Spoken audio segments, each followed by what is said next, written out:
As profundezas de Deus. Aleluia, Jesus. São as coisas que só o Espírito revela, sabe?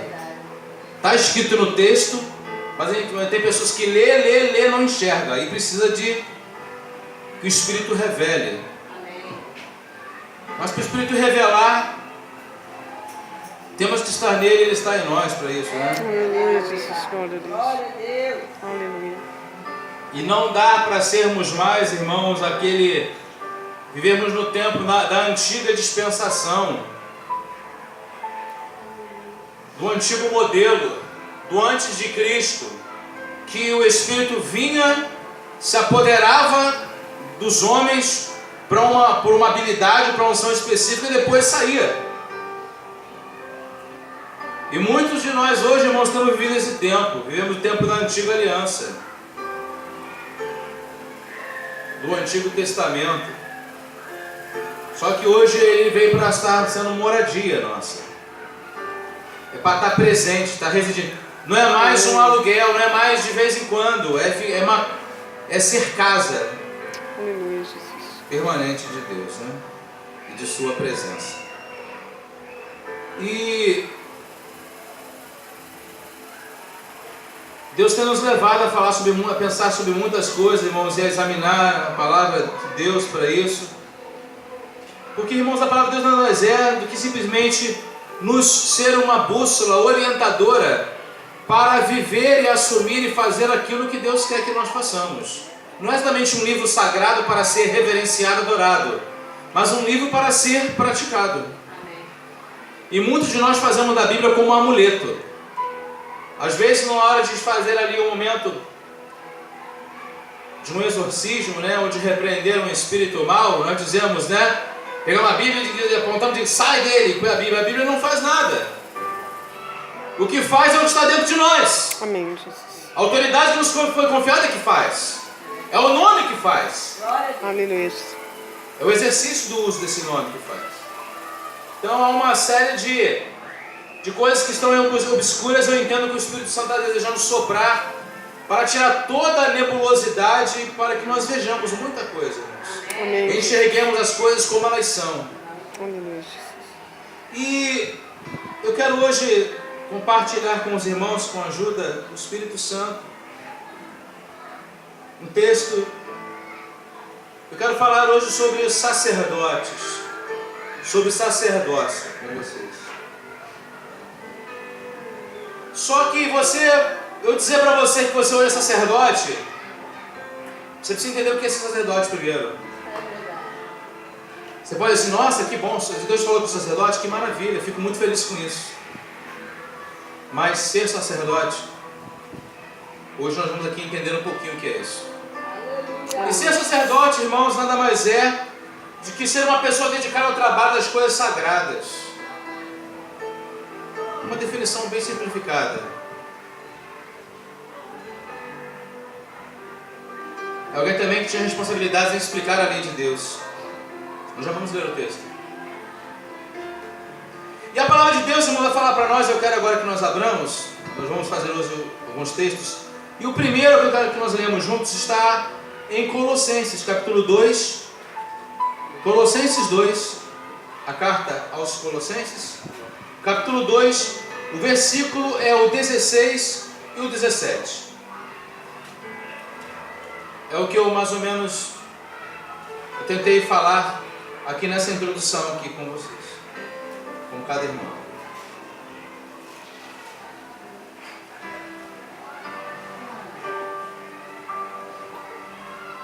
Colossenses 2, 16 e 17, o texto fala assim: ninguém, pois, vos julgue por causa de comida e bebida, ou de dia de festa, ou lua nova, ou sábados, porque tudo isso tem sido sombra das coisas que haviam de vir. Repita, sombra das coisas que haviam de vir. Até aqui.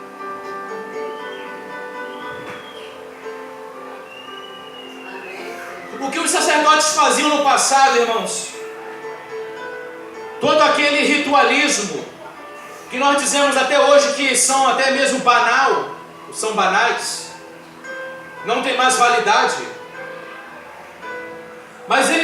verdade, irmãos, apenas eles apontavam. Se tornaria uma prática na nossa vida.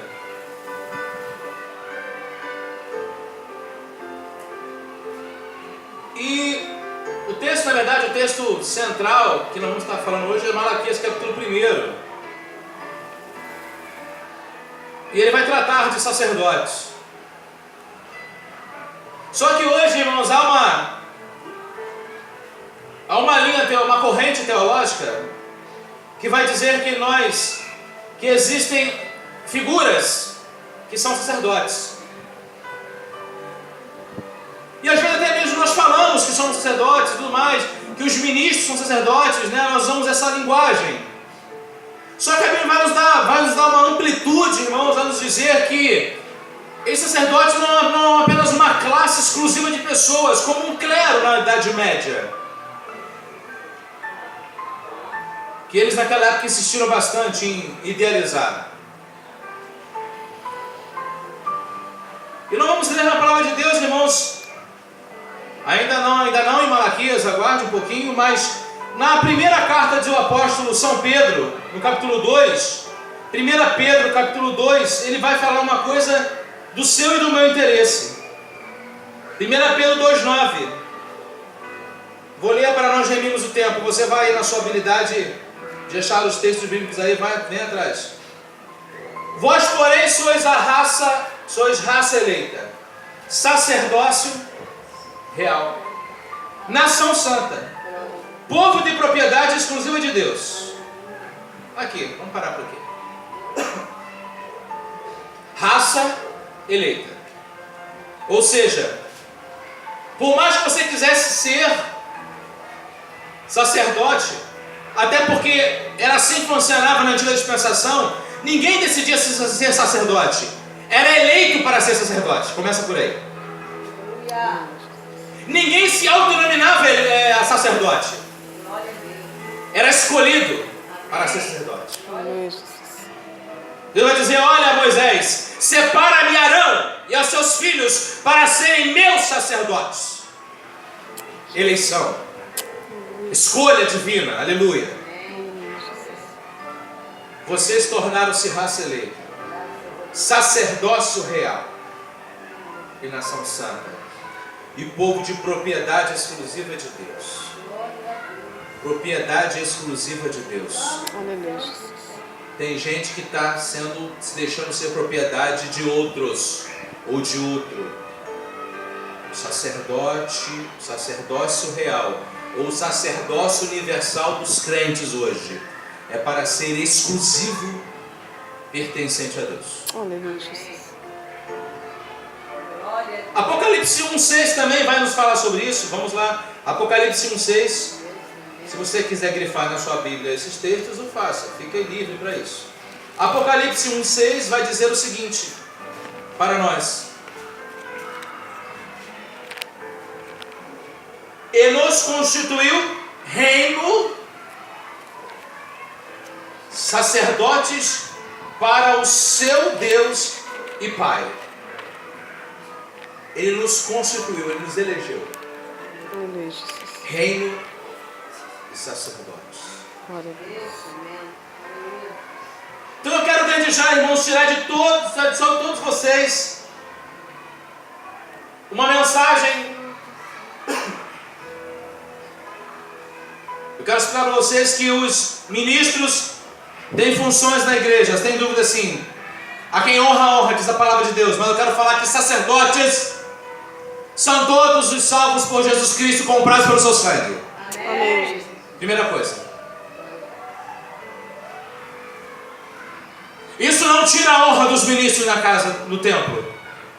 Não tira a honra daqueles que Deus pôs uns na igreja como apóstolos, profetas, evangelistas, pastores e mestres. Mas tratando-se de sacerdócio, todos os comprados pelo sangue de Jesus, conforme diz lá em João capítulo 1, né? Aqueles que nasceram, glória a Deus, aqueles que o receberam, recebendo o direito de se tornarem filhos de Deus, os que creem no nome dele, que não nasceram nem do sangue, nem da vontade da carne, nem da vontade dos homens, mas da vontade de Deus. Esses são sacerdotes. Então nós aprendemos, irmãos, que quando viemos ao templo para nos reunir para cultuar, você não pode mais ficar, ou melhor, esperando alguém fazer por você alguma coisa, porque ninguém o fará. Começa por aí. É você que tem que fazer. E há um fato que marca, que vai dizer que quando Cristo foi levado na cruz e é morto, os evangelistas vão deixar bem claro, dizendo lá no texto, que naquela mesma hora, quando Cristo consuma toda a obra, ele fala, acontece que naquele mesmo momento, lá no templo, que era o local, simbolizava a presença, o local da presença de Deus, o local onde se oferecia o culto a Deus. Por que aconteceu isso lá, irmãos? Jesus falou para a mulher samaritana, para a mulher, que os adoradores adorariam o Pai em espírito e verdade. Então ele começou a dizer que o templo não seria mais o lugar exato, o local único para se adorar. Mas precisou acontecer no templo, porque o templo era um símbolo para o povo de Deus naquela época. E o que aconteceu lá no templo, irmãos, quando Cristo está sendo crucificado, cumprindo toda a obra, quando ele expira, diz o texto que o véu se rasga de alto a baixo.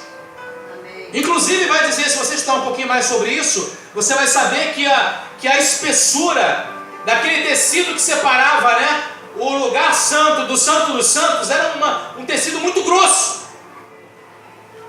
que não poderia se romper facilmente. Mas ele foi rompido, ele rasgou-se de alto a baixo. Antes disso, do véu ser rasgado, pela lei, havia sacerdotes e sumos sacerdotes. Sacerdotes faziam alguns serviços, e somente o sumo sacerdote poderia atravessar aquela cortina, aquele véu grosso, e chegar à presença, lá onde estava a arca do concerto, no lugar santíssimo, no Santo dos Santos. Aleluia. Para levar as ofertas do povo, para oferecer. Mas só que tinha uma coisa: eles precisavam, tanto o sacerdote quanto o sumo sacerdote precisavam entrar lá puro. E a Bíblia vai falar, irmão, vamos ler já, que tinha uma bacia de bronze. Que a Bíblia vai dizer que os sacerdotes lavavam as mãos e lavavam os pés.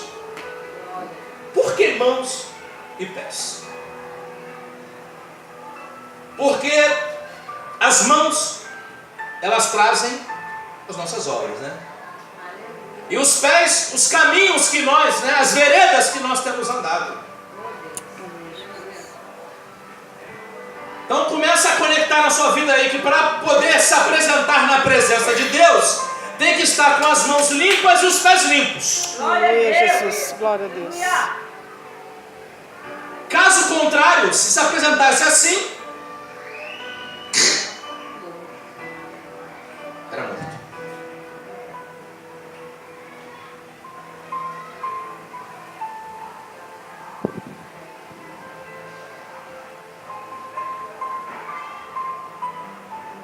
Mas pastor, o que tem a ver isso hoje na minha vida? Como é que funciona hoje? Porque hoje eu venho ao templo, às quartas e aos domingos. Eu vou, quando sou convidado à igreja de um amigo, um irmão, e eu vou até lá. E como é que faz isso? Onde é que está a bacia? Eu não vejo bacia na entrada do templo. A bacia é para a purificação. É verdade? Você vai poder ver isso lá no livro do Êxodo. Êxodo capítulo 30.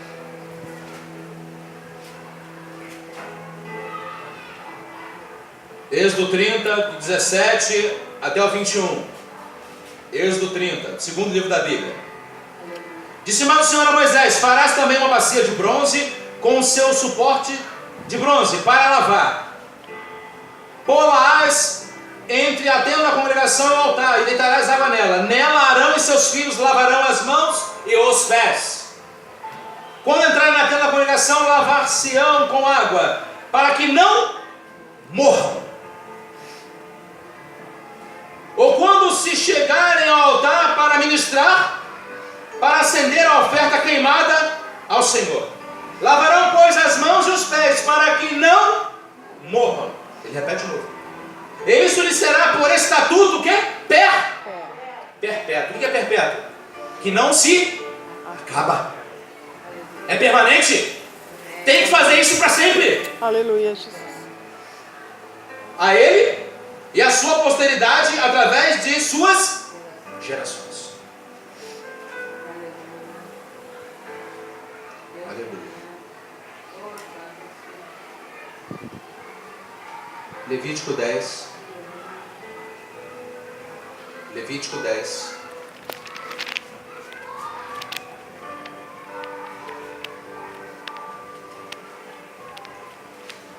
Então eu preciso, antes de nós lermos o texto, Levítico 10, versículo 8.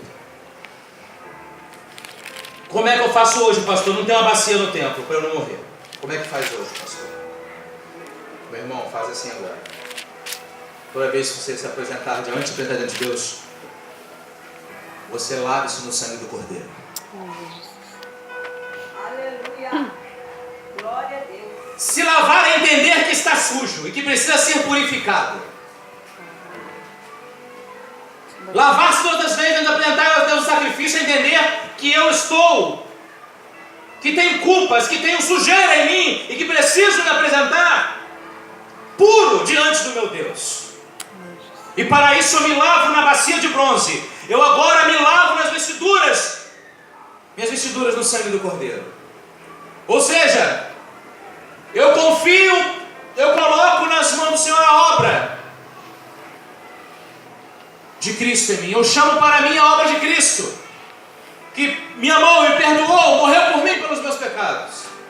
Então o sacerdote de hoje nunca se apresente diante de Deus sem primeiro pedir perdão pelos seus pecados, para que você não morra.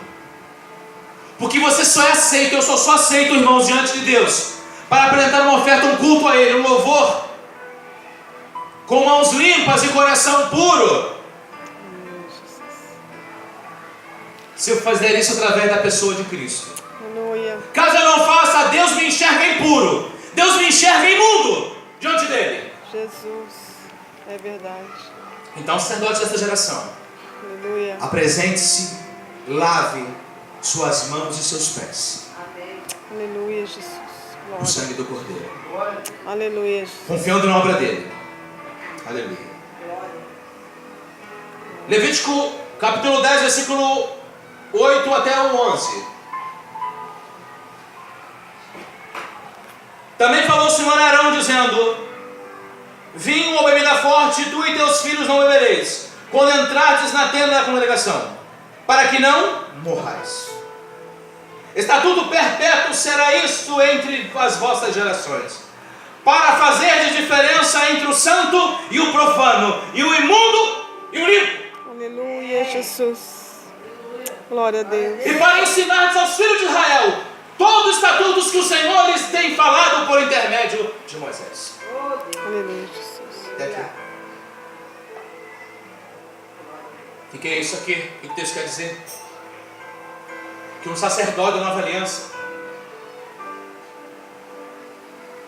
ele é aquilo que Paulo vai ensinar. Porque qual é o texto que nós lemos em Colossenses 2? Que isso são sombras, aquilo foram sombras das coisas que haveriam de vir. O que é a bebida forte que está falando aqui o Senhor para Arão? É o domínio das vontades. Paulo vai falar isso nas suas cartas, vai dizer: olha, igreja do Senhor, todas as coisas me são lícitas, mas nem todas me convêm.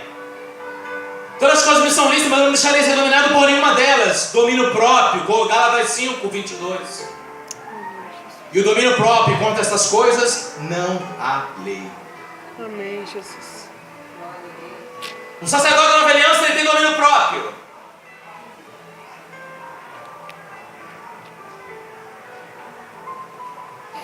Por mais que ele goste, por mais que seja permissivo a ele, mas ele vai se apresentar diante do Senhor, ele é sacerdote do Senhor, então ele não bebe bebida forte, ele controla-se, ele tem domínio de si, para que não morra. Deus tremendo, aleluia. E com o propósito de fazer diferença entre o santo e o profano, Aleluia. o imundo e o limpo. Há também uma outra situação também que vai dizer que eles não poderiam rapar a cabeça e nem aparar a barba. Não tem ninguém barbudo aqui, né? O único barbudo aqui é o presbítero Rodrigo entre nós, né? Não é brincadeira, presbítero. Mas, no entanto, amados, a Bíblia vai dizer, por que isso? Porque os sacerdotes do Senhor tinham que ser sacerdotes diferentes dos que eram pagãos. Porque os pagãos raspavam, se cortavam. E tinha que ter diferença. Os sacerdotes do Senhor eram diferentes dos sacerdotes pagãos. Aleluia, Jesus. Então, é aquilo que nós lemos lá em Pedro, que é um povo de propriedade exclusiva de Deus. Aleluia. É preciso olhar para esse sacerdote e perceber a diferença Glória a Deus. na ação e na aparência. Tá bem? Aleluia, Jesus. E o propósito, meus irmãos, desse sacerdote também ele era de ensinar o povo.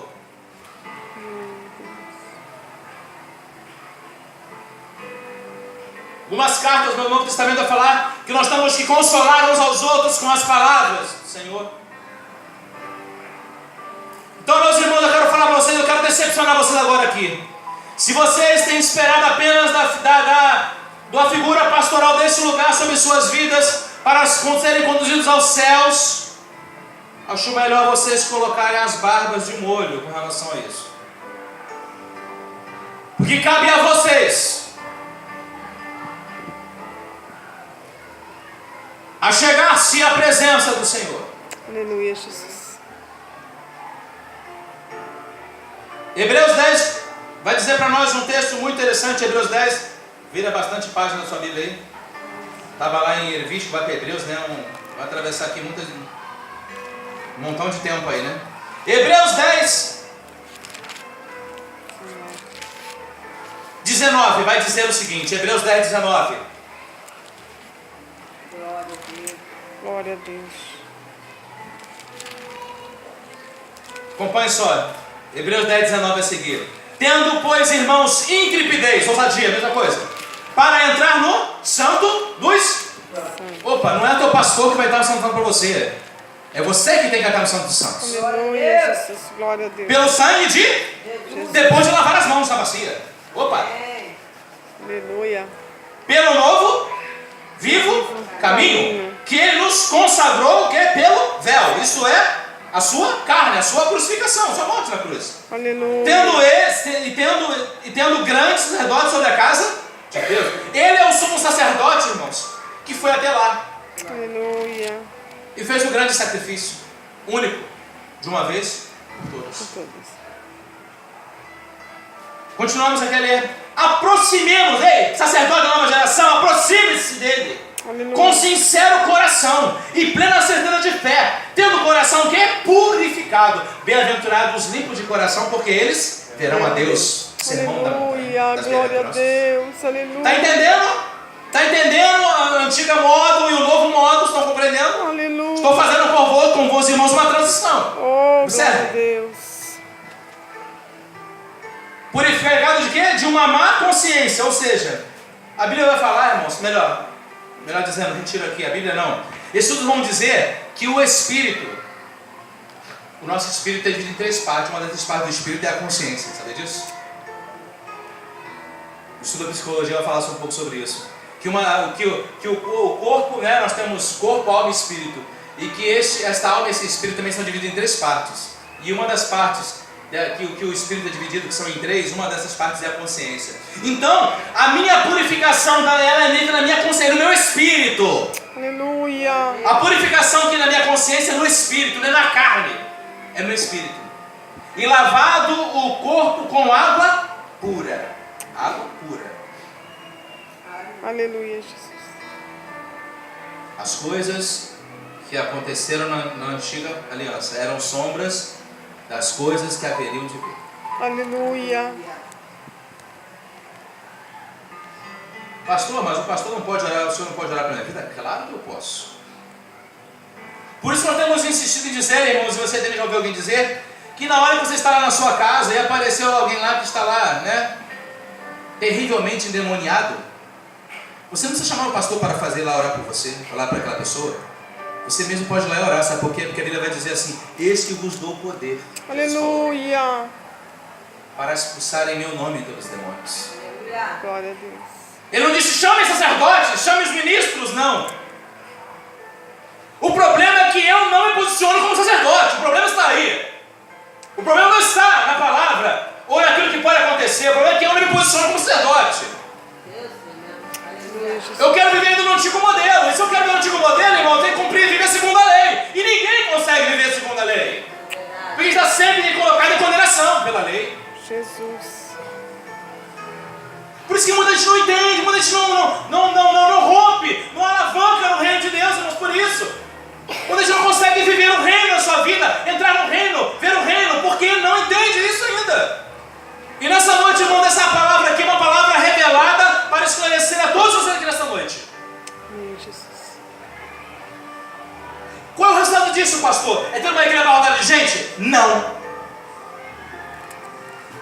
Mas é ter corações, é ter pessoas cheias de Deus. Aleluia. Que tal? Glória a Deus. É interessante a proposta? Aleluia.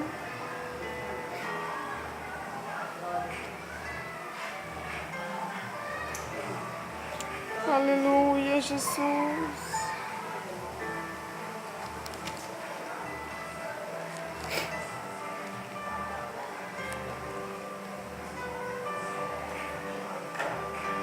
Às vezes você diz assim, poxa, mas como é que pode, né? Às vezes eu estou no culto, fui numa igreja tal, assim, via, as pessoas estavam tão assim, tão à vontade, estavam tão liberadas na presença de Deus. Nossa, eu não consigo estar como ela. Parece que tem um bloqueio. Mas nessa noite, irmão, o Espírito Santo quer mostrar para nós. É porque nós precisamos estar no lugar certo, precisamos assumir a postura certa. Vocês são a raça eleita, o sacerdócio real. Aleluia. A nação santa, o povo de exclusividade de Deus. Vocês não quiseram nada.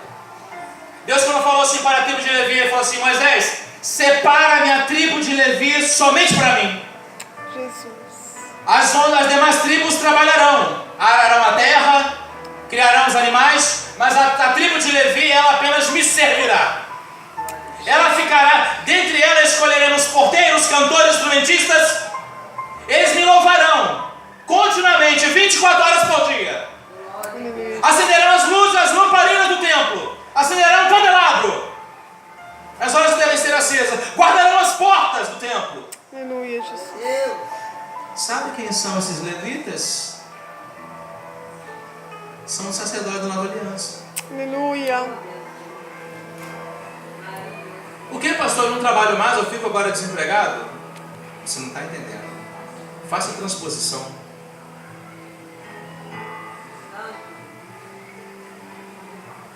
Inclusive eu quero aqui ressaltar uma coisa que a pastora falou aqui no início. Quero dar um destaque ao que a pastora disse, quero explicar melhor também. Acerca do dia que nós cultuamos a Deus. Irmãos, poderíamos ter escolhido cultuar a Deus aqui na segunda-feira e na quinta-feira.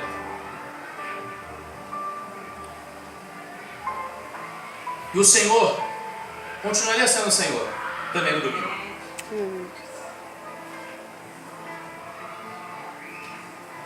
Porque o problema é eu achar que só um dia é santo ao Senhor. E na Nova Aliança todos os dias são santos ao Senhor. Amém. Essa é a diferença. Então, se aquele dia, aquela congregação vai se reunir para juntos edificarmos ali, é um dia especial, é um dia santo. Aleluia, Jesus. Os sacerdotes se reunirão naquele lugar para apresentar sacrifícios espirituais agradáveis a Deus por Jesus Cristo. Naquela noite, naquela tarde, naquela manhã. Não tem dia, hora, momento.